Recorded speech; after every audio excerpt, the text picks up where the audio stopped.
realmente é importante para o desenvolvimento regional. O Dr. Jaime Benchimol também se tornou o principal apoiador de nossa missão.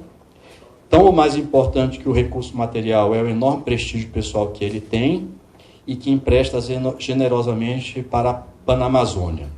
O Dr. Jaime Benchimol é uma das principais lideranças empresariais da Amazônia. Quando ele fala, todos prestam atenção. Esse prestígio foi construído com sólida formação familiar e acadêmica e impressionante desempenho na vida empresarial, em mais de 4 décadas à frente das empresas da família Benchimol. Graduou-se em Ciências Econômicas pela Universidade de Miami, em 1978, e em 1980 obteve mestrado em Administração de Empresas pela Universidade da Califórnia, Berkeley. De 1980 a 89, lecionou Economia na Universidade Federal do Amazonas, UFAM. A partir de 1980, com 23 anos de idade, passou a atuar como diretor e presidente das empresas da família Benchimol, que cresceram mais ainda e tornaram-se, sob seu comando, o maior contribuinte do ICMS no segmento comercial do estado do Amazonas. Atualmente, o Dr. Jaime Benchimol é presidente da Sociedade Fogás Limitada, além de presidir seu conselho de administração. Também é membro de inúmeras entidades, como o Sindigás, a CDLM, a Clube de Diretologistas de Manaus, o Comitê Israelita do Amazonas e nossa Associação Panamazônia. Ademais, o Dr. Jaime Benchimol tem se destacado como grande patrono das artes plásticas. Sua coleção particular de arte da Amazônia é um dos melhores acervos da região. A propósito, aproveitamos esta ocasião para distribuir o calendário de mesa da Panamazônia para 2024, que este ano, pela segunda vez, tem como tema obras de artistas da Amazônia do acervo da coleção Anne e Jaime Benchimol. Então, é isso. Mais uma vez, muito obrigado a todos. Doutor Jaime, está com o senhor a palavra.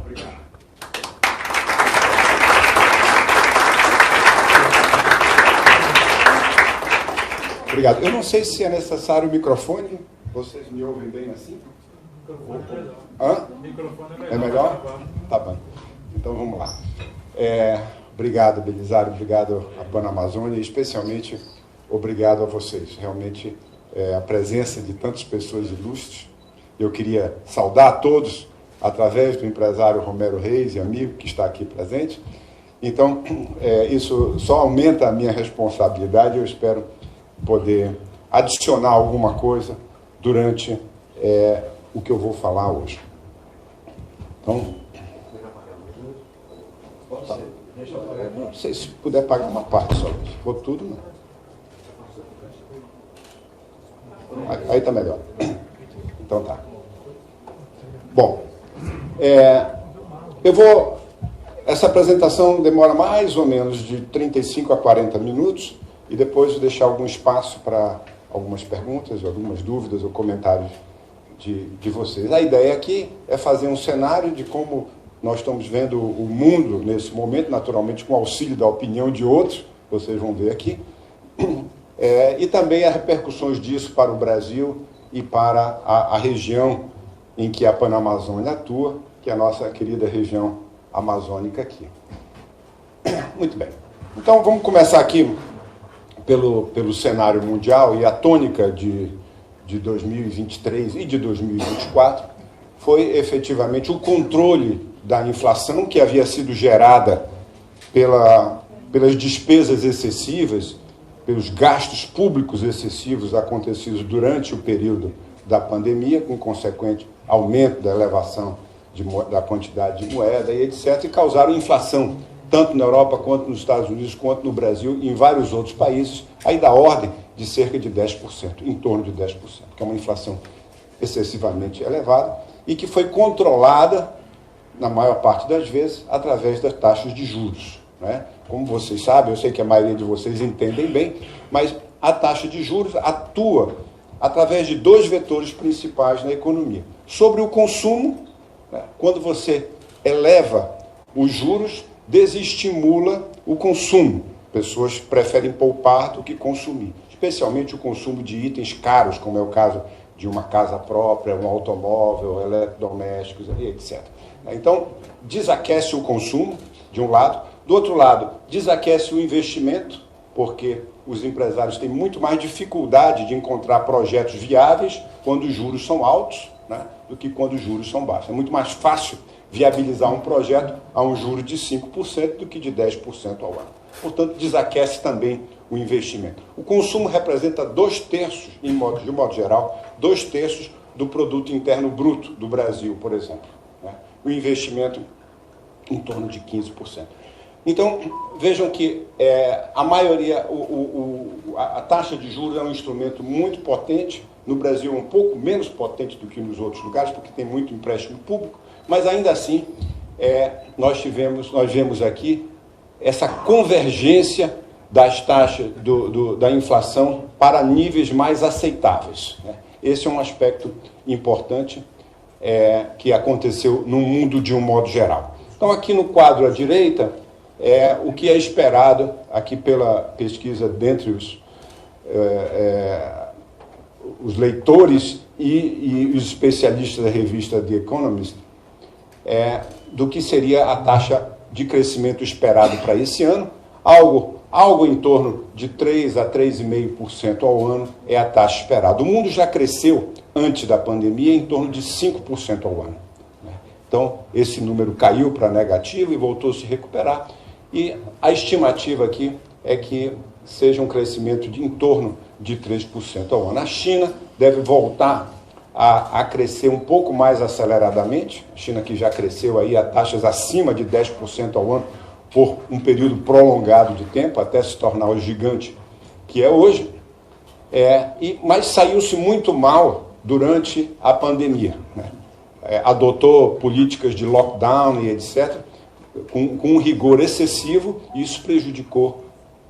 Não foi apenas isso, mas esse foi um dos fatores que prejudicou bastante o seu desempenho, assim como o desempenho de todos aqueles que adotaram, principalmente o lockdown. O lockdown se mostrou a política errada, tanto do ponto de vista sanitário, de controle da pandemia, como do ponto de vista econômico. E já há comprovações abundantes nesse sentido. Então, a China deve voltar a crescer um pouco mais aceleradamente. Esse ano, o ano que passou, deve ter ficado abaixo de 5% o crescimento, que para eles é muito pouco, né? Para nós seria ótimo, mas para eles é muito pouco. E esse ano deve voltar a crescer acima de 5%. Pelo menos essa é a expectativa aqui da grande maioria dos especialistas do Economist. A grande estrela mundial, que já há alguns anos, mas que vai se despontar com mais intensidade ainda, é a Índia. Né? Se vocês olharem nesse gráfico, vocês vão ver que a Índia, há 20 anos, há 10 anos, nos últimos 10 anos, cresceu entre 5% e 10% em praticamente todos os anos, com exceção do período da pandemia.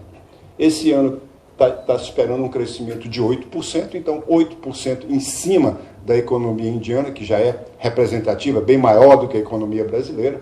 Então, é um fator de demanda muito interessante, principalmente para países como o Brasil, que são produtores de commodities utilizados no crescimento dessa região. Bom, aqui algumas tendências a nível mundial que eu acho que vale a pena destacar. Essas tendências não são minhas, são do Tom Standard, do Economist, e depois tem uma do Wall Street Journal. Então eu vou apenas listar e fazer breves comentários, porque eu acho que nos dá uma visão do que podemos esperar esse ano no mundo. Primeiro, eleições.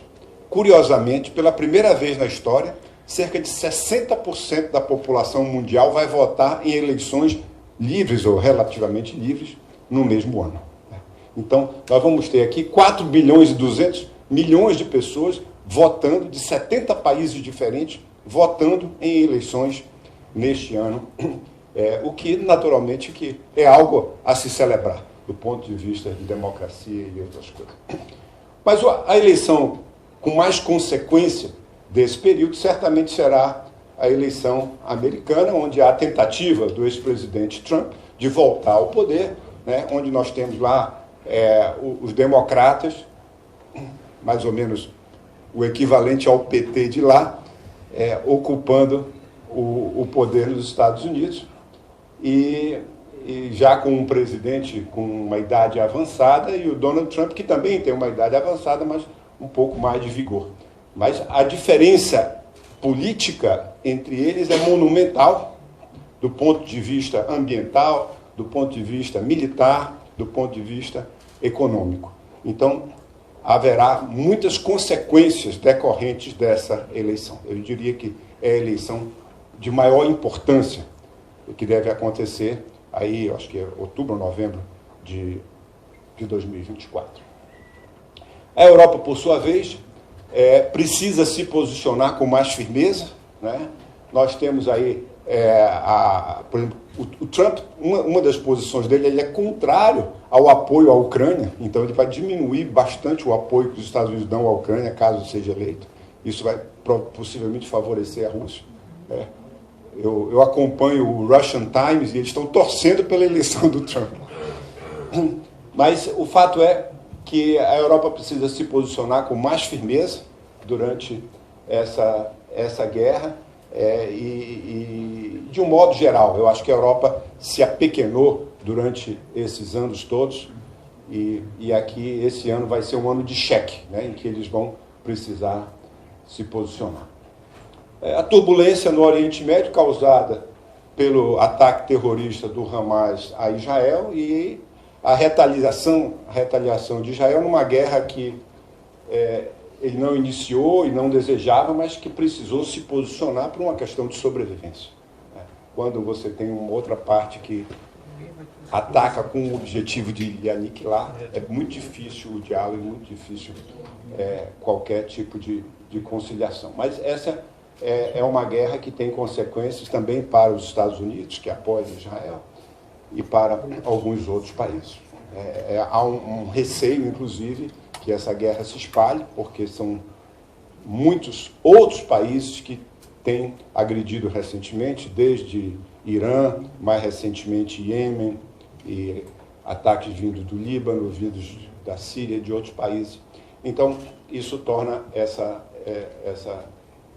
esse conflito problemático. Hoje mesmo, nós temos algumas notícias, por exemplo, a fábrica da Tesla na Alemanha foi paralisada, está paralisada por 2 semanas por falta de componentes, porque os navios não estão mais conseguindo atravessar o canal de Suez, aquela região ali do Estreito de Oman, e, portanto, estão tendo que dar a volta na África para chegar na Europa a partir da Ásia.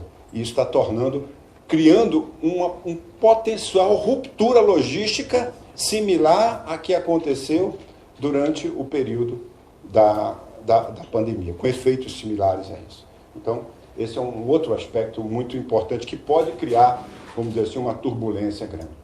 Então, a questão da polaridade, acabou o momento unipolar dos Estados Unidos. Alguns anos atrás, os Estados Unidos era a única potência econômica, militar e política disposta a exercer vamos dizer assim, esse mandato, né? E hoje isso já não é mais assim. A China vem crescendo, e agora, com essas 2 guerras em curso, isso aumenta de influência.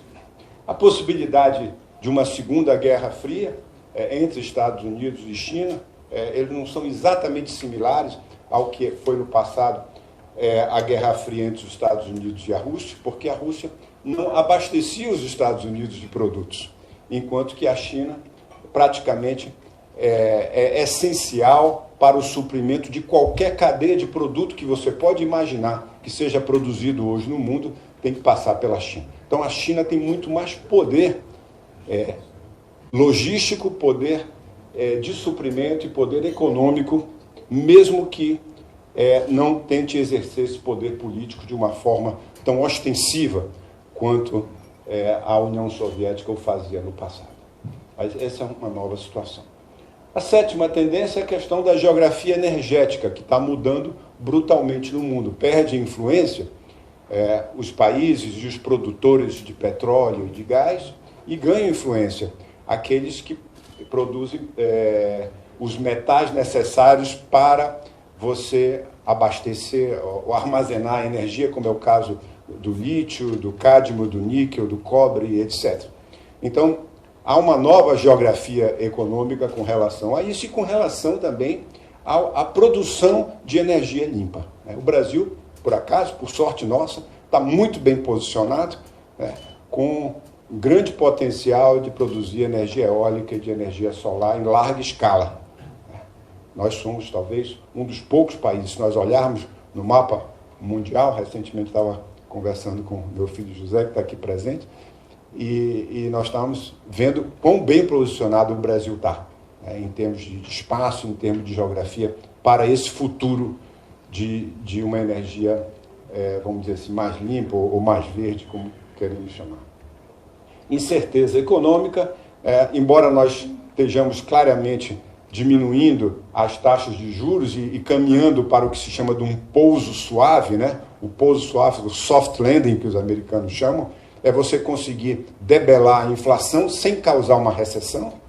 Isso está sendo conseguido nos Estados Unidos e no Brasil, diga-se de passagem, com uma bela administração do Roberto Campos Neto nesse processo. Mas ainda assim, hoje mesmo saiu uma notícia americana de que a taxa de inflação não caiu mais tanto quanto eles esperavam e talvez os juros tenham que ficar um pouco mais alto por mais tempo, além das rupturas que nós falamos há pouco, nessa área logística em razão desse conflito no Oriente Médio. Isso pode complicar o que seria um ano, vamos dizer assim, potencialmente bom para o mundo do ponto de vista econômico. O nono item, talvez, na minha opinião, o mais relevante deles aqui, é a explosão do aproveitamento da inteligência artificial. Então, acho que todos nós já estamos, vamos dizer assim, de alguma forma conectados e a par da importância do ChatGPT, do Bard, do Anthropic e de outras ferramentas que estão disponíveis para nós tirarmos proveito desse processo. Então, a inteligência artificial, efetivamente, pode mudar o mundo em muitos aspectos. Hoje tem uma declaração do Mark Zuckerberg, que havia mudado o nome da empresa dele para Meta, porque era o metaverso, o mundo virtual e etc, etc.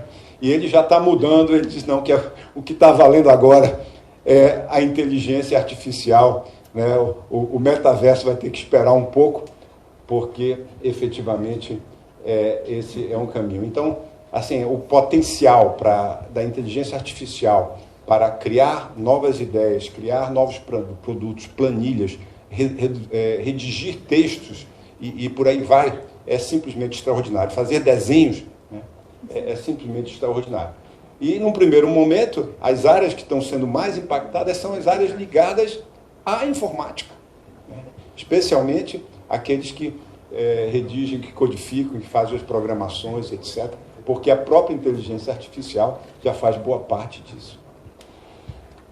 Unindo o mundo, não sei se eu concordo muito com essa 10ª tendência aqui, mas é um pouco a ideia romântica de que eventos esportivos mundiais, como as Olimpíadas, Copa do Mundo de Cricket e lançamentos de foguetes e astronautas para orbitar a Lua de volta, possam de alguma maneira, vamos dizer assim, unir o mundo.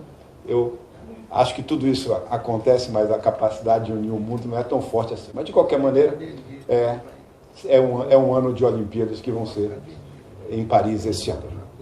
Aqui do Wall Street Journal, eu queria chamar a atenção para esse quadro, que é relevante porque há uma tendência muito, muito forte de ficar em casa. Se nós olharmos, por exemplo, entre 2001, que é a linha azul mais intensa, e 2022, que é a linha vermelha, nós vemos um número de viagens, como diminuiu o número de viagens que as pessoas fazem para ir ao trabalho. O primeiro item lá em cima é o trabalho. Caiu quase 40%. Num espaço de 20 anos, caiu quase 40% o número de viagens que as pessoas fazem para ir ao trabalho. Isso é em razão do work at home e call work e um número de coisas que ficaram muito mais próximos da sua vida. A mesma coisa, por exemplo, se nós olharmos aqui na área de comércio, praticamente uma queda de 50% comparativamente ao ano de 2009. Então, isso certamente é um impacto intenso do e-commerce sobre todos os aspectos.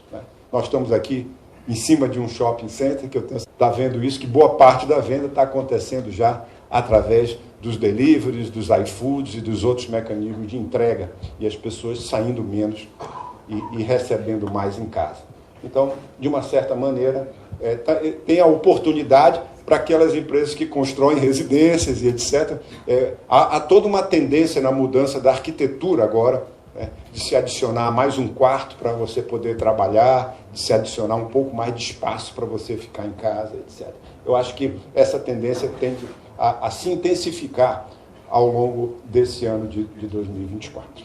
Bom, isso é mais ou menos o que eu queria falar sobre o mundo, só para dar uma espécie assim, de um contraquadro, um background do que a gente vai falar agora. Então, no cenário brasileiro, só para repetir, vocês devem ter visto milhões de vezes, mas aqui o ano de 2023 foi um ano de algum crescimento, grande parte, metade desse crescimento puxado pelo agronegócio, agricultura e pecuária.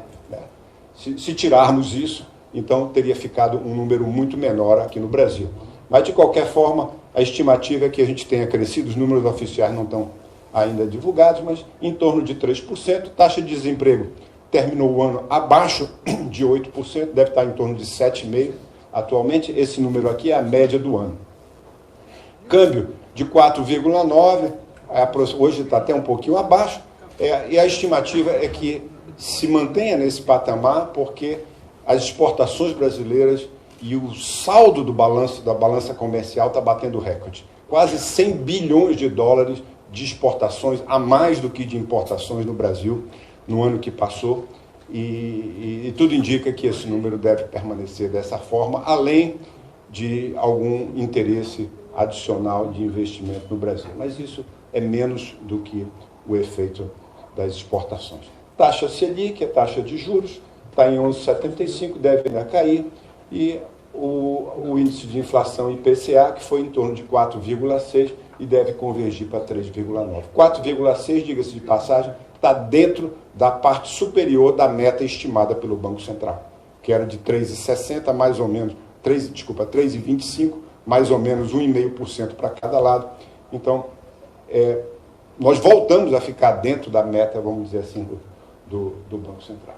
E para 2024, aí um crescimento menor, conforme está indicado aqui. A mesma coisa nos dados da pesquisa Focus, que é feita pelo Banco Central e pesquisa todos os brasileiros. Essa pesquisa eu até recomendo que vocês façam, se cadastrem, é gratuita e vem toda semana, toda segunda-feira para o Banco Central. Os números são parecidos. Aqui eu já falei sobre o superávit recorde, mas o que eu acho importante, aqui não vai dar para vocês lerem, é que os 15 principais itens de exportação brasileira, todos os top 15, de 1 a 15, são todos commodities aqui no Brasil. O maior deles é a soja, seguido do petróleo, minério de ferro, açúcar e milho. São os top 5. Esse é uma virtude e um problema. Virtude porque é fácil de vender, né? E um problema porque agrega pouco valor. Então é muito difícil desenvolver um país, se tornar um país rico, vendendo apenas commodities. Acho que, pensando assim mundialmente, me ocorre a Nova Zelândia como um país que se tornou rico com base praticamente no setor primário e no agronegócio. Poucos outros países conseguiram esse feito aqui no Brasil, no mundo. A previsão de crescimento aí para 24 e 25, aí consultando 50 agentes econômicos, agentes financeiros, é em torno entre 1,6% e 2%. Então, o que nós temos pela frente é um crescimento morno, sem grande entusiasmo, sem grande destaque para os próximos 2 anos. Desemprego, já falei. E aqui eu trouxe esse quadro, ele não é atualizado, mas ele mostra uma forma diferente de avaliar o desempenho dos países. O eixo dos Y, lá o eixo vertical, é o percentual com relação ao PIB americano, né? Então, por exemplo, 0,1 significa 10% do PIB americano, 0,3 significa 30% do PIB americano per capita. Ou seja, o Brasil, essa linha verde aqui, está oscilando aí em torno de 20% do PIB americano já há 30 anos. Ou seja, nós não estamos conseguindo diminuir a diferença, né? Como tem conseguido, por exemplo, a Coreia, que tinha 35% do PIB americano e hoje tem 60% do PIB americano per capita, por habitante. Houve um crescimento notável. A mesma coisa a China, tinha em torno de 6% há 30 anos atrás e agora 20% do PIB americano per capita. Isso sem considerar o PPP, né? Ou seja, a paridade de poder de compra local. A Índia também tem crescido, México nem tanto. México tem um desempenho muito parecido com o Brasil, oscilando aí, vai e vem das políticas econômicas do país. E com grande oportunidade, porque o México tem tido efetivamente muita oportunidade de crescimento junto aos Estados Unidos, que estão tentando diversificar e sair um pouco da dependência da China. Mas o que explica esse frágil desempenho brasileiro? Se nós olharmos a agricultura é a nossa estrela. Esses quadros são a produtividade da mão de obra brasileira.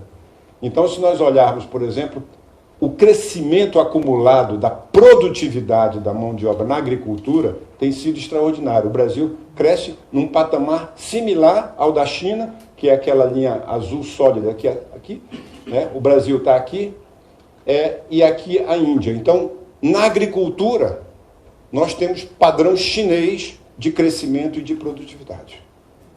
Efetivamente extraordinário. A mecanização, a modernização da agricultura brasileira tem sido notável. Mas, quando nós fazemos a mesma comparação com a indústria, olha o que acontece. Esse é o gráfico da China, esse é o gráfico da Índia, e olha o que acontece com o Brasil. Praticamente nenhum ganho de produtividade em 30 anos. Talvez isso tenha a ver com as nossas instituições, talvez tenha a ver com as leis trabalhistas, mas o fato é que isso efetivamente preocupa. E por isso a desindustrialização brasileira está em curso, por isso nós não conseguimos exportar mais produtos manufaturados. Na área de serviços, infelizmente, que é a área que mais cresce no mundo inteiro, a mesma coisa acontecendo. O Brasil teve aqui, em torno aí no início da década passada, algum crescimento, mas voltou a decair, enquanto que os outros países continuam a crescer. Então, por que isso é difícil? Porque a agricultura representa 15% do PIB brasileiro. É muito difícil. Para um crescimento de 15% no PIB agrícola, como aconteceu no ano passado, refletiu em 1 ponto percentual, 1,5 percentual para o resultado do país. Então, é preciso crescer muito para fazer alguma coisa. Enquanto essas outras duas áreas, nós temos produtividade efetivamente muito baixa, e isso explica a maior parte dos nossos problemas. Eu acho que atacar essa improdutividade seria, vamos dizer assim, complexo, mas o caminho a percorrer. Então, falando aqui um pouco mostrando visualmente como é que nós estaríamos, no ano de 2023, a região norte, que é a região aqui da Panamazônia, vamos dizer, deve ter crescido em torno de 3,7%, esses dados são do Banco do Brasil, enquanto que o centro-oeste cresceu acima de 5%, e por aí vai. O sudeste, que é a região com maior densidade econômica, cresceu 1,9%. Para 2024, nós estamos esperando apenas 1,4% de crescimento para a Amazônia. Então não deve ser, se eles estiverem certos, não deve ser um ano muito forte para a Amazônia. Depois a gente vai ver setorialmente o que aconteceu. Mas muito bem. Então, alguns comentários aqui sobre a questão brasileira. Houve uma melhora no rating brasileiro, com a Standard & Poor's e esses outros órgãos de classificação. Eles gostaram, vamos dizer assim, do que viram, a preocupação do próprio Haddad e do novo governo com alguma responsabilidade fiscal, fizeram um novo arcabouço fiscal, foi diferente, talvez inferior ao anterior, mas comparativamente com o que era esperado, ficou um pouquinho melhor. Isso deve manter, pelo menos, os investimentos externos e, como eu falei, com a ajuda do superávit comercial, isso deve manter o câmbio estável, né?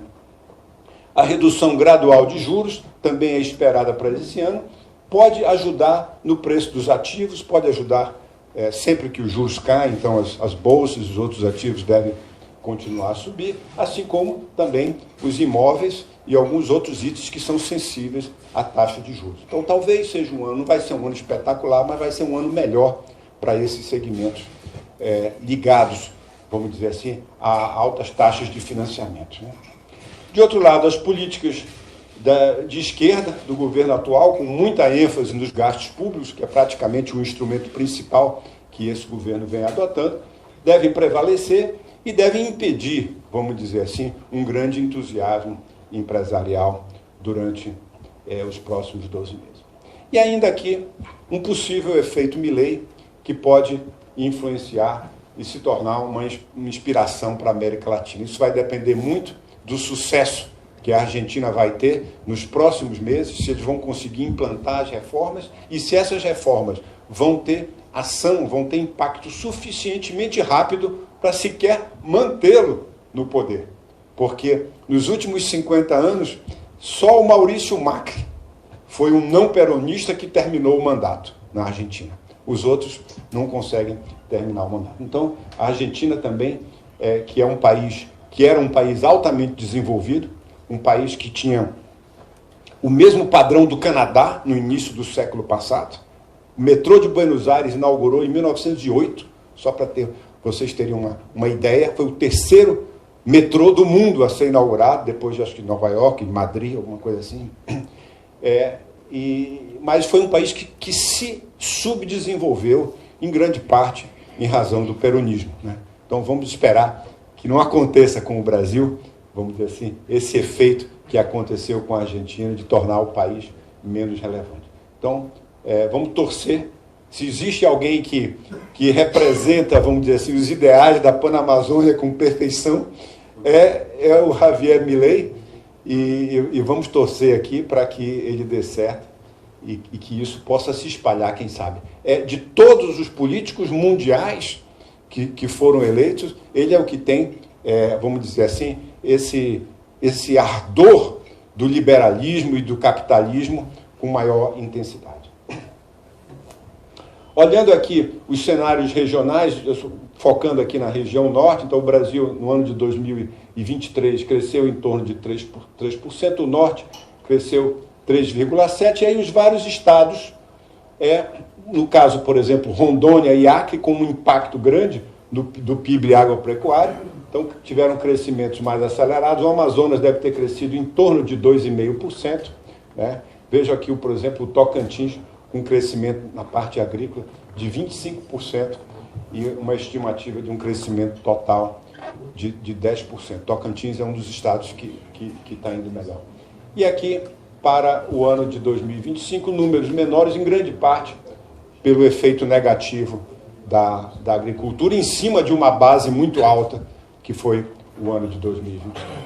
Aqui eu coloquei apenas para mostrar que, contrariamente ao que se esperava, mas com alguma lógica, as bolsas tiveram um desempenho muito bom no mundo inteiro, inclusive aqui no Brasil, em torno, acho que 22%, alguma coisa assim, o Bovespa. Os índices americanos oscilaram aí de Dow Jones em torno de 11%, S&P 25, 26% e Nasdaq em torno de 44%, alguma coisa assim, desempenhos extraordinariamente grandes, porque o mercado de ações é um mercado que antecipa o futuro, né? Então, quando ele é um indicador líder, ele vem antes da economia crescer, então crescem os indicadores. Então, isso significa que a estimativa dos agentes econômicos é que o ano que vem seja um ano melhor, de um modo geral. Não sei no caso brasileiro, mas certamente nos outros. E aqui eu trouxe apenas esse gráfico, porque eu acho que tem muitos jovens aqui, né? E para os jovens o que os americanos chamam de no-brainer, né? Você deve ficar investido em ações, principalmente se tiver acesso aos mercados estrangeiros, mas hoje no Brasil, com IVV-B11, com todas as BDRs, isso está disponível para todo mundo, e também as ações brasileiras de melhor qualidade. Significa que, ao longo da história, foram raros os momentos em que foi negativo, pelo menos nos últimos 40 anos, 43 anos. E se nós pegarmos os últimos 100 anos, só para olhar, tem um indicador que chama iBotson, e nos últimos 100 anos, o retorno de quem investiu em ações foi 7% ao ano melhor do que quem investiu em títulos da dívida americana. Ou seja, é extraordinariamente. 7% ao ano significa que em 10 anos você dobrou o seu capital, a mais do que teria uma outra pessoa que tivesse adotado uma postura de menor risco. Portanto, fica aqui, vamos dizer assim, esse comentário de estímulo aos jovens a se posicionarem com um pouco mais de risco nos mercados de capitais. Muito bem. E aí, a etapa final aqui da nossa conversa é o cenário amazônico. E eu trouxe aqui um gráfico que eu vi hoje no Wall Street Journal e que me chamou a atenção, acho que foi até o José que me mandou, e porque todo aquele movimento a favor do ambientalismo, a favor do ESG, né, que é o ambientalismo, as ações sociais e a governança, está diminuindo. Então, isso aqui é, de fato, uma tendência, no nosso entendimento, para o público da Panamazônia, é uma tendência positiva, porque está perdendo força esse movimento, que fazia com que as empresas fossem empurradas nessa direção. E hoje, se nós olharmos aqui, isso aqui é o número de empresas do SP 500, que são as 500 maiores empresas no mercado americano, que estão citando a palavra ESG nas suas entrevistas que falam dos resultados, né? Então, tem alguém, nos Estados Unidos eles medem tudo, né? Então, tem alguém contando quantas vezes eles falaram essa palavra, e esse número de vezes teve um pico aqui entre o ano de 21 e 22, né? E esse pico está caindo aceleradamente. Tem vários empresários que estão evitando falar desse assunto, porque estão entendendo que isso é muito mais complexo de fazer do que de falar. Então está chegando a hora, todo mundo fala, e o cara diz, muito bem, o que você fez? Então, isso fica muito mais complexo. Eu acho que isso é um aspecto positivo, porque ainda que não seja, vamos dizer assim, um dado muito concreto, ele é uma indicação de uma tendência do que deve vir pela frente. Eu acho que vai ter políticas menos restritivas no que diz respeito ao meio ambiente especificamente.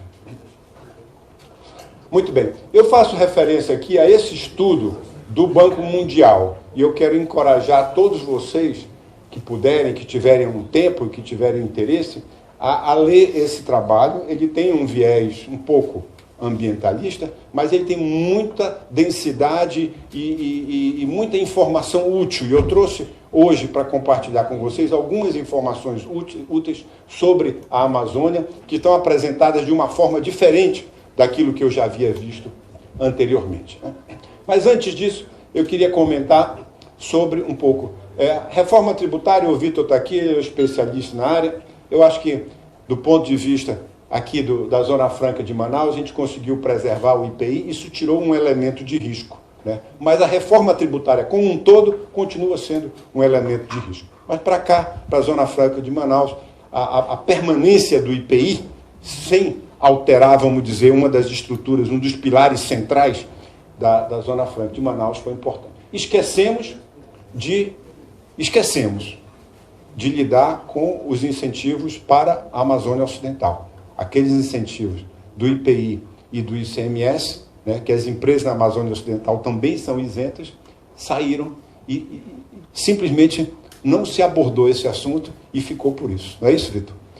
Então, isso aqui é um problemão. Ou seja, a Zona Franca até pode celebrar de uma certa forma, mas o interior do Amazonas e o interior dos outros estados, Rondônia, Acre, etc., não tem muito a comemorar, porque o pouco incentivo que eles tinham vão perder nessa reforma aqui. Tem um outro aspecto aqui que eu considero muito, muito importante, eu não vou ficar muito tempo em cima dele, mas eu até estava conversando antes aqui com o Vitor também sobre esse assunto, que é a Lei 2.229, que regulamenta a questão do crédito de carbono. Eu acho que aqui, já que está tão difícil para nós promovermos o nosso desenvolvimento usando os nossos recursos naturais, então, pelo menos, que consigamos captar uma parte desses direitos, vamos dizer assim, que nós teríamos através dos créditos de carbono. Então, tem aqui, eu acho, uma oportunidade, talvez até a Panamazônia, de alguma maneira, possa se posicionar aqui, juntamente com advogados, com economistas e unindo empresários, quem sabe a gente, de alguma forma, possa se posicionar para tirar benefício para a região dessa questão dos créditos de carbono. Eu acho que essa lei passou em novembro, por exemplo, e pouca coisa aconteceu. Né? Nós reunimos muito para falar sobre reforma tributária, para falar disso, daquilo, mas ainda não vi nenhuma reunião para falar sobre crédito de carbono, e tem o estado do Amazonas tem o maior potencial mundial de geração de crédito de carbono, aqui. Muito bem, duas coisas positivas, uma delas foi que o agronegócio ficou de fora, não tem meta de crédito de carbono, e a outra, como eu falei, essa lei pode elevar o valor da floresta. Só para vocês terem uma ideia, o Acre já tem quase 100 milhões de toneladas de carbono prontos para negociar. Né? Uma tonelada de carbono é um crédito. Né? E ela está sendo comercializada aí, qualquer coisa, entre 5 e 20 dólares, dependendo aí das condições e etc. no processo. Hoje está mais perto de 5 do que de 20. Mas mesmo assim, que seja 5 dólares, 6 milhões de toneladas são 500 milhões de dólares. E é bastante significativo para um estado como o Acre, por exemplo. Isso tudo porque tem projetos, mas depende da regularidade das terras. Acho que alguns aqui, Davi conhece mais do que eu nesse processo aqui e pode tirar algumas dúvidas de vocês. Eu acho que a nossa agenda a favor da infraestrutura, ela pode ganhar atração esse ano. Nós tivemos uma grande seca no ano passado, que evidenciou a fragilidade logística aqui da região e enalteceu a importância do asfaltamento da BR-319. Então, acho que nós precisaríamos fazer um trabalho de documentação disso para não deixar esse assunto morrer e fortalecer a nossa argumentação de um modo geral nesse sentido. Mas tem muita coisa para ser feito nessa área de logística, principalmente transporte fluvial, balizamento dos rios, dragagem, redução dos custos de praticagem, asfaltamento das estradas, não só da BR, duplicação da 174, tem inúmeras. O que não falta é necessidade de infraestrutura aqui. Esse estudo aqui, e esse é um dos motivos porque eu estou fazendo essa citação, esse estudo aqui traz uma conclusão muito, muito importante que eu vou mostrar a vocês sobre essa área. E aqui também a exploração de petróleo e gás, ainda que seja um produto, vamos dizer assim, que não está na moda, eu acredito que ele vai ter ainda muitos anos de uso pela frente, ela ganhou um novo capítulo com a permissão para a Petrobras explorar a margem equatorial brasileira, que estava em disputa ali, aquela região que vai da costa do Amapá, Pará até o Maranhão. Então, felizmente, aquilo ali andou, né? Eu fiquei feliz em ver isso aqui. Teve também alguns leilões aqui na região, e desses leilões participaram empresas como a Atem e a Eneva. Né? A Atem é a primeira empresa que eu vejo aqui da região a participar de um leilão de exploração. Então, isso é um elemento novo aqui e louvável nesse aspecto. Aqui alguns quadros com imagens desse estudo. Eles, por exemplo, separaram na Amazônia Legal 20 polos de desenvolvimento, 20 áreas que eles consideram que teriam potencial para serem indutoras do crescimento econômico. Eles estão assinalados aqui. Então, por exemplo, Manaus, essa área em torno de Manaus seria a área de influência desse polo. Né? Então, por exemplo, aqui o Rio Branco, a área de influência do Rio Branco é o estado do Acre e mais uma parte do estado do Amazonas, ali no Rio Juruá e etc., naquela região de lá. E aqui, observem que no caso do Amazonas, no caso do Roraima e Acre, é apenas um polo de desenvolvimento com potencial. Se você pegar o estado de Rondônia, por exemplo, tem 3 polos, Porto Velho, de Paraná e Vilhena. Se pegar aqui no Mato Grosso também, né, aqui com Rondonópolis, Cuiabá e Sinop. E no estado do Pará, 4 polos e assim por diante dos outros.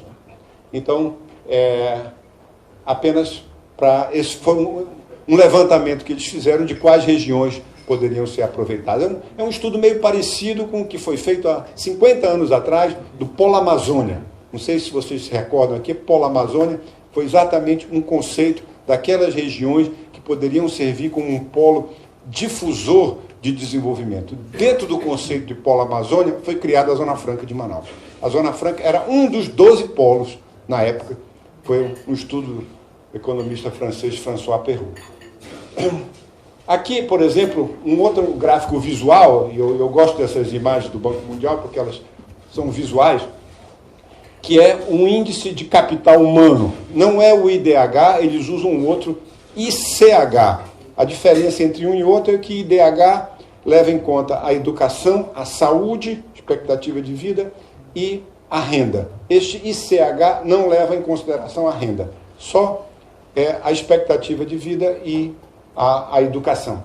Né? E se nós olharmos, nós vemos o problema que nós temos. Né? O vermelho é o pior, esse vermelho mais escuro, isso é padrão africano de desenvolvimento, baixíssimo desenvolvimento humano. É uma vergonha para os estados aqui do Amazonas e do Pará e parte também do Maranhão. Vejam a diferença, por exemplo, em termos de capital humano, do estado de Rondônia e do estado do Mato Grosso. São países diferentes, histórias completamente diferentes que tem pela frente, por isso nós não estamos bem posicionados, e aqui um dos argumentos que eles fazem é que nós devemos dar mais atenção às cidades. Né? Nesse estudo tem 2 argumentos importantes. Um é a questão da logística e o outro é a questão das cidades. Eles acham que as cidades amazônicas são muito pequenas e muito distantes umas das outras e não oferecem condições de saúde, condições de infraestrutura, de logística, condições de oferecer justiça, condições de oferecer esperança e expectativa para os seus habitantes. Então, eles meio que condenaram o formato amazônico de cidades pequenas e apartadas uma das outras, às vezes com centenas de quilômetros de distância. Uma coisa é você ter uma cidade pequena de 10 mil habitantes, próxima de uma outra de 50 a 100 mil habitantes a 1 hora de carro. Né? Isso não configura uma desvantagem. Né? Mas aqui você está a um dia de barco, né? ou 12 horas de barco, é uma distância quase intransponível. Então eles dão muita atenção a essa questão das cidades, a eficiência das cidades. Né? O quanto é que uma cidade deve se tornar viável. Eu fiquei muito feliz porque há muitos anos eu tinha esse desejo de falar sobre as cidades e eu sempre tinha vergonha, porque algumas cidades não são viáveis. Então você não pode chegar com alguém de Jutaí, de Erunepé, de Pixuna e dizer, olha, nós vamos ter que fechar a tua cidade aí, porque né? Isso não rola do ponto de vista político, isso é impossível. Né? Mas agora o Banco Mundial está começando a falar. Ele não falou especificamente nesse ou naquele município, mas ele falou genericamente sobre esse assunto, e esse é um dos pontos que eu acho que as cabeças pensantes aqui da região precisam endereçar. Aqui eu trouxe esse gráfico apenas para dizer o seguinte: o Amazonas é o 3º estado brasileiro com maior índice de pobreza. 40%, não sei se vocês estão vendo aqui, 40%, nós só perdemos do Maranhão, que é o estado com maior índice de pobreza brasileiro, quase 50% de pobreza, e do estado de Alagoas, quase 45%. O Amazonas, a despeito de ter uma renda relativamente mais alta, a renda está nesse eixo aqui, a renda média, ele tem uma taxa de pobreza muito alta. Isso significa simplesmente o seguinte: é o interior. Esse 40% nada mais é do que aqueles que resolveram permanecer no interior. Quem veio para Manaus teve melhoria, teve ganhos, e é por isso que eu sou a favor do acúmulo de pessoas aqui em Manaus, com todos os problemas urbanos que isso possa gerar, ainda é melhor no total do que nós ficarmos dessa forma com um índice de pobreza. Exatamente. Muito bem. E aqui é um outro aspecto aqui mostrando que a expectativa de vida também está associada à densidade populacional. Quanto mais denso o local que as pessoas vivem, maior a expectativa de vida. E não é por outro motivo, mas você tem acesso à saúde, acesso aos hospitais, à infraestrutura de saúde de um modo geral. Também mostrando aqui que as cidades com as piores escolas estão nas menores cidades. Ao contrário do que as pessoas falam, as menores cidades, não é isso não. Aqui está mostrado que quanto menor a cidade, pior a escola, de um modo geral. E esse é um outro problema que nós temos aqui na nossa região. Esse é um outro gráfico que eu gosto, é a primeira vez que eu vejo esse gráfico na minha vida. Essa área roxa é a administração pública. São os maiores empregadores em cada um desses locais, dessas regiões. Os maiores empregadores na região. Então você vê, no estado do Amazonas, não tem nenhum município... Opa! Será que eu consigo voltar aqui? Toquei sem querer aqui. Quem consegue me ajudar aqui a voltar aqui? Mas, enfim, o estado do Amazonas... Ela vai voltar. Page up. Setinha para cima aí. Tá. Bom. Já. O estado do Amazonas, o estado do Acre e o estado de Roraima e o estado do Amapá não tem nenhuma região em que os governos, não estou falando do governo federal, estou falando os governos, sejam os maiores empregadores. Você observa a diferença e não por acaso essa é a região mais pobre. Eu acho que o Milei ia gostar muito de ver esse gráfico aqui, para mostrar que quanto maior os gastos públicos e maior a taxação e os gastos públicos, então maior a pobreza. Você observa aqui como o perfil é diferente no Sudeste brasileiro, onde praticamente não tem nenhuma região onde o governo seja o maior empregador. Por quê? Porque o emprego público não gera produtividade suficiente para crescer, para enriquecer um país. É o emprego privado que gera isso. Então nós temos aqui, veja como já é diferente no estado do Mato Grosso, também no estado de Rondônia, um perfil muito diferente.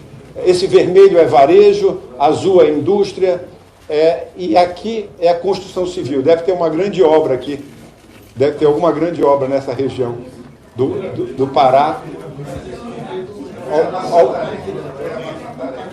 É possível que seja Cuiabá, Santarém, alguma obra assim que destacou nesse projeto. Mas é um gráfico muito, muito relevante e mostra como é que nós conseguimos, os estados aí estão se posicionando nesse aspecto.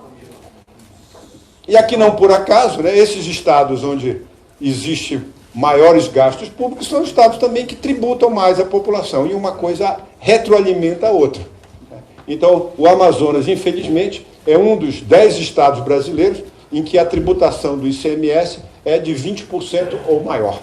Dos 27 estados brasileiros, tem 17 com tributação abaixo de 20% e 10 estados com tributação igual ou acima de 20%, e o estado do Amazonas se posicionou muito mal como um desses ao longo desse período. Foi uma decisão, inclusive, que a Panamazônia combateu, Nós fomos, eu acho que a única instituição empresarial a combater e nos manifestar abertamente, fazer uma homenagem aos 3 deputados estaduais que votaram contra o aumento do ICMS de 18% para 20%, um aumento inteiramente desnecessário, porque o governo tinha recursos e com esse aumento simplesmente ele estrangulou ainda um pouco mais a iniciativa privada, deixando menos recursos para produzir, menos recursos de alta produtividade e colocando mais recursos de baixa produtividade.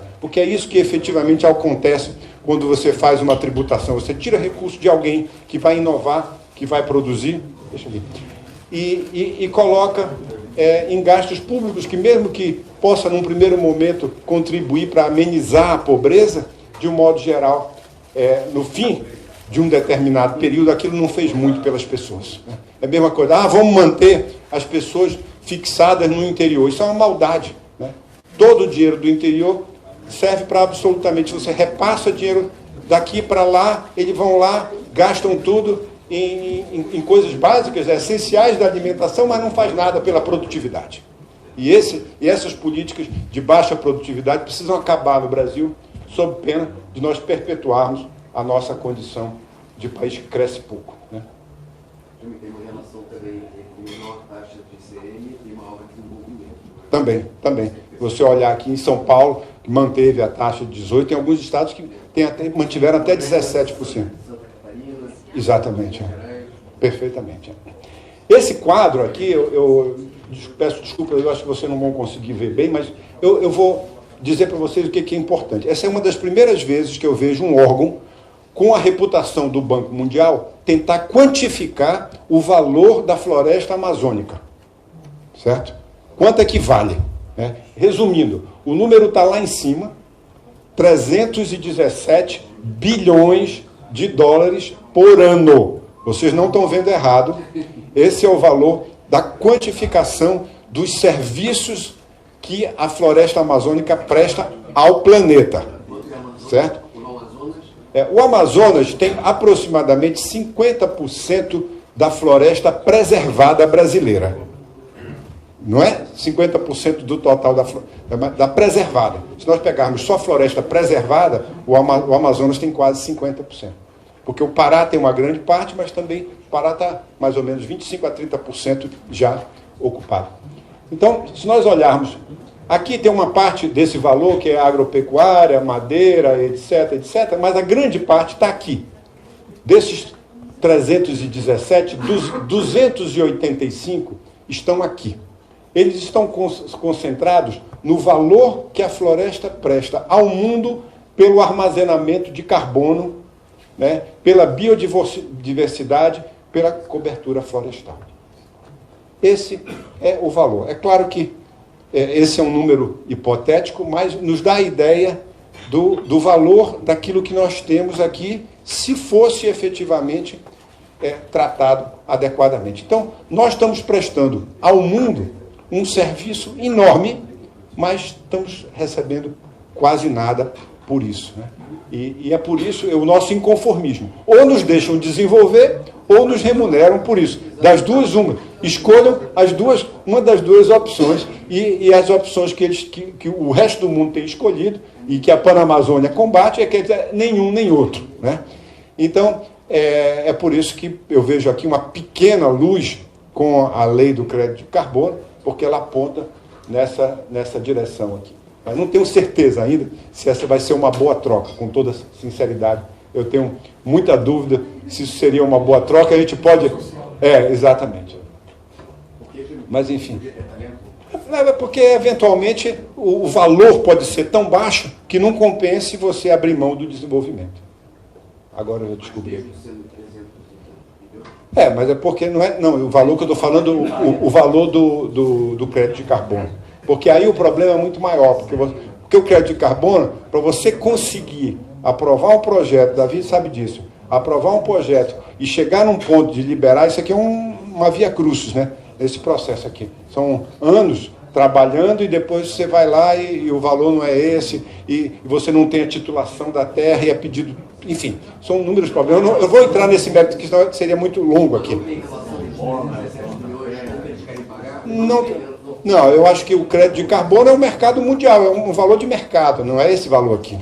E o valor de mercado tem muitos outros fatores. Nenhuma coisa...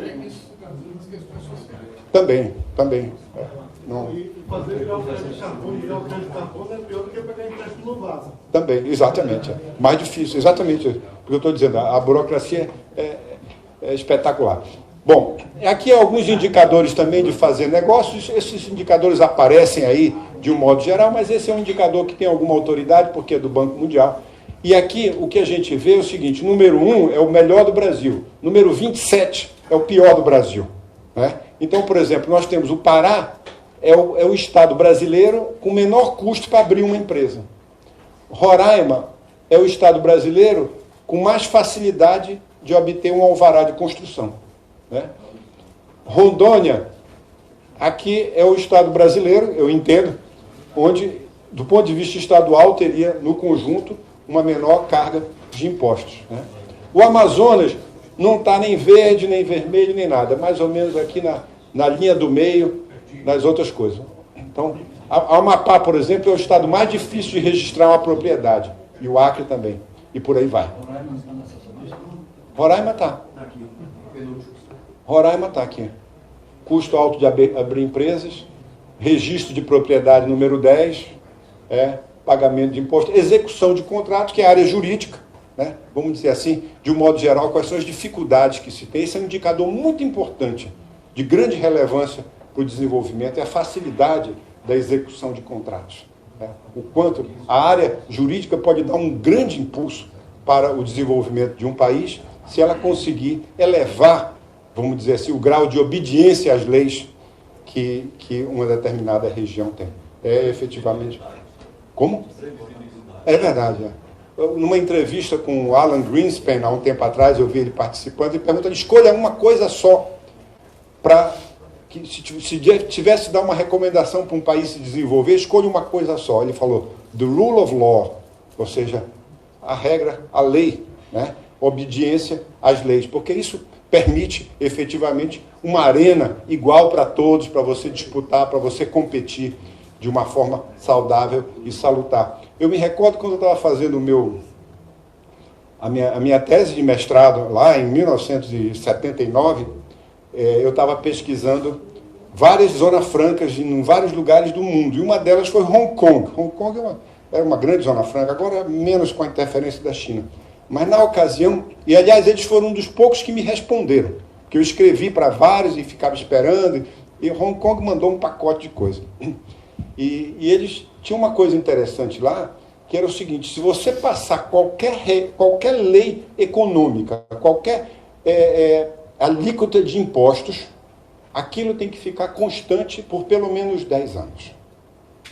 Do momento que passou, você sabe que você tem algum horizonte pela frente que ninguém vai mudar, né? Essa é uma regra, vamos dizer assim, informal, que eles adotam de tal forma a oferecer a previsibilidade, César, que você acabou de mencionar, né? Isso falta aqui na nossa região.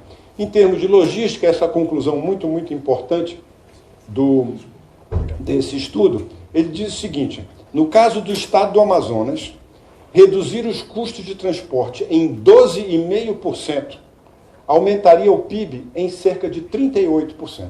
Isso é ao longo de um determinado.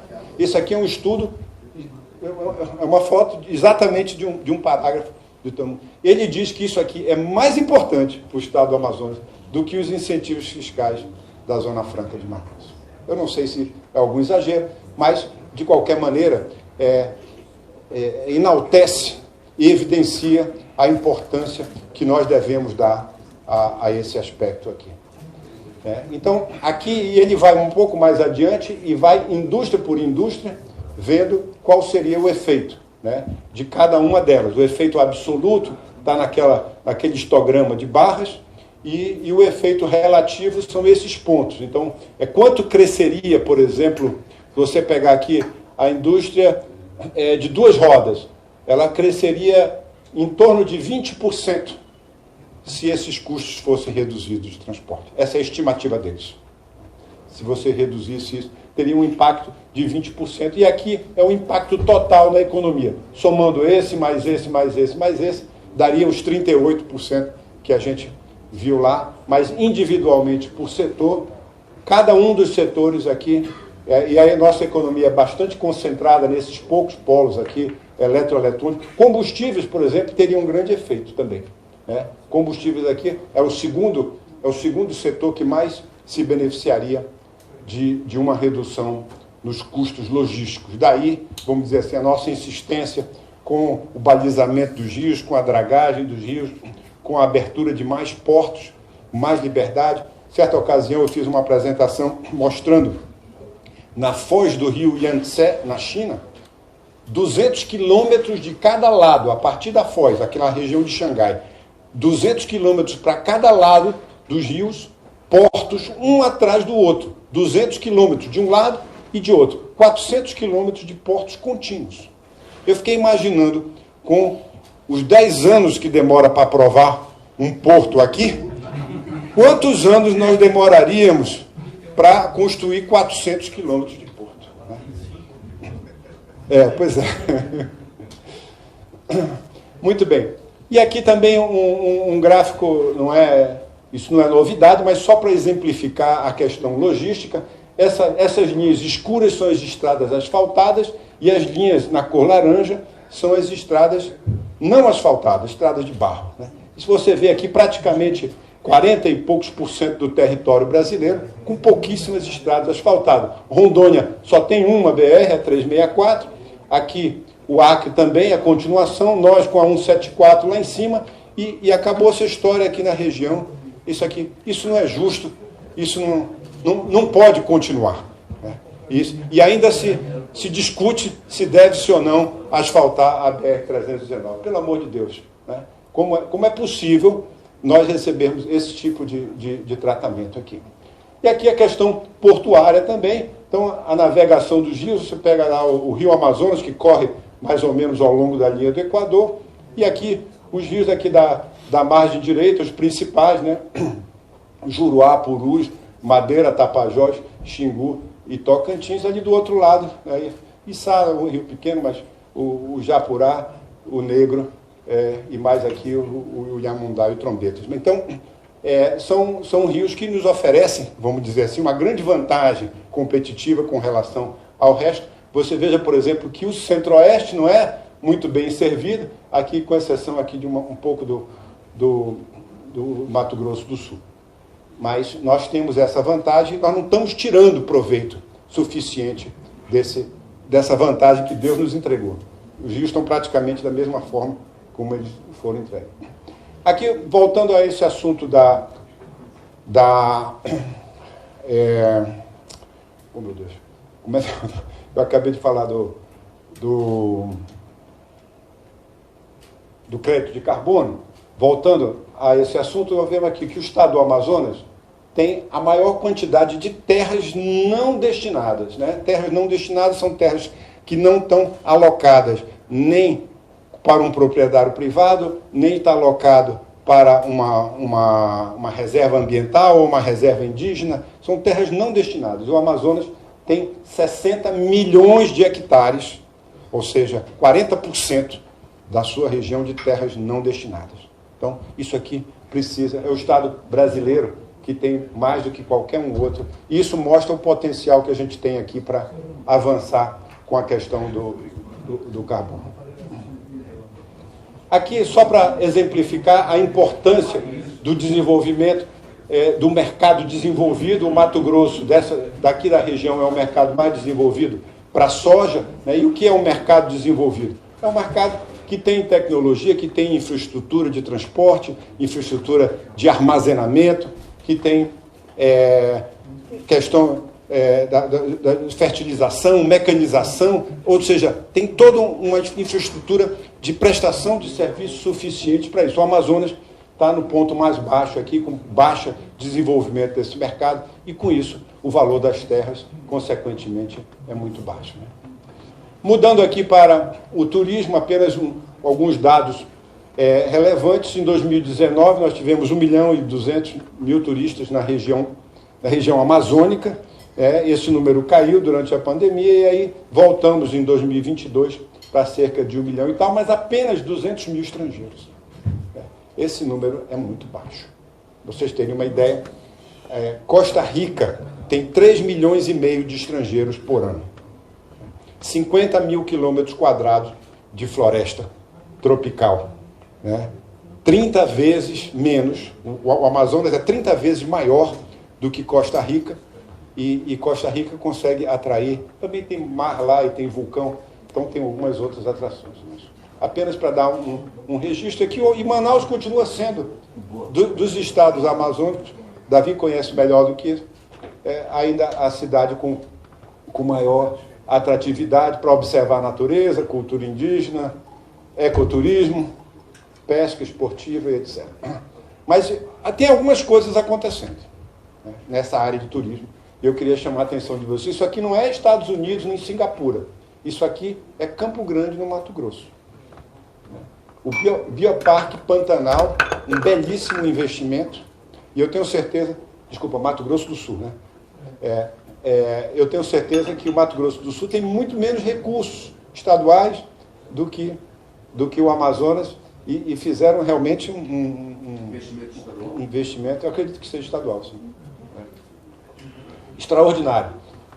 Nós pegarmos aqui, também aqui o nosso vizinho Santarém fez uma belíssima estação hidroviária, que faz todo sentido, porque a maior parte do transporte é hidroviário. Então, tanto de carga quanto de passageiros, mas isso aqui é um terminal de passageiros, muito bem servido, parece o aeroporto, ele é 4 vezes maior que o aeroporto de Santarém. E está absolutamente certa essa proporção, porque vai muito mais gente, transita muito mais gente aqui do que... E nós ainda não conseguimos fazer nada parecido com isso aqui, é uma vergonha, né? Com toda a sinceridade.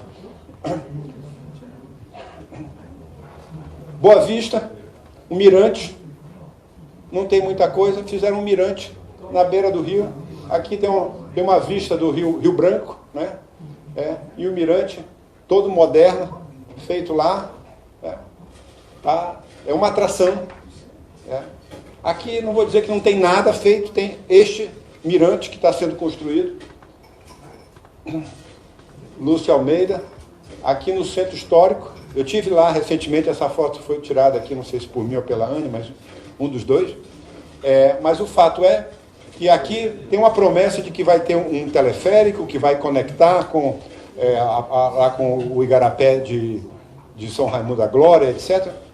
Mas, efetivamente, eu fiquei procurando onde é que as pessoas iriam estacionar, né? E como é que os ônibus iriam manobrar, porque essa é uma região, a rua que dá acesso aqui, aquela rua da Marinha, é estreitíssima. Ela não é estreita, ela é estreitíssima. Bernardo Ramos, uma das ruas mais antigas, a casa mais antiga de Manaus está lá.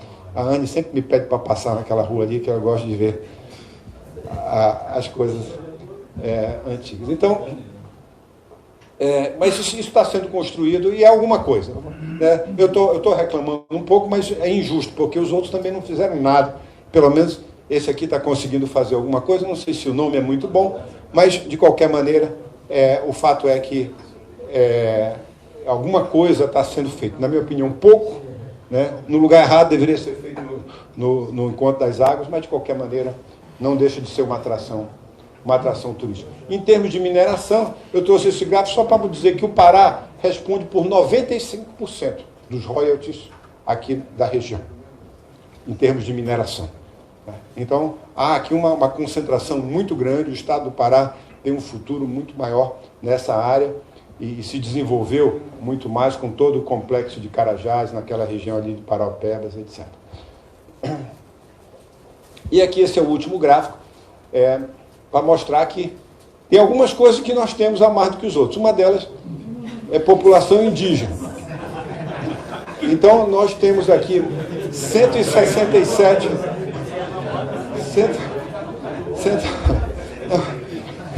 Vocês estão rindo, mas não foi minha intenção fazer piada com isso. O que eu quero... O Amazonas tem mais de 3 vezes a população indígena do que qualquer um outro estado brasileiro. 167 mil representa quase 5% da população do estado. O estado de Roraima tem 50 mil, é o segundo estado com maior população indígena, só que com a população de Roraima é pequena, isso representa 11% do total da população. Portanto, acho que aí tem aspectos positivos do ponto de vista cultural, explorar a cultura indígena, isso pode ter algum valor.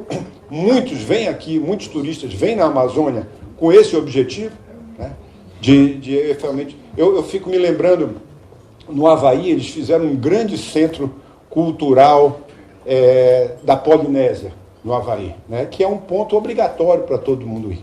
Então, talvez uma coisa desse tipo tivesse aí o poder de atrair de uma forma incontroversa, vamos dizer assim, o turista para essa região.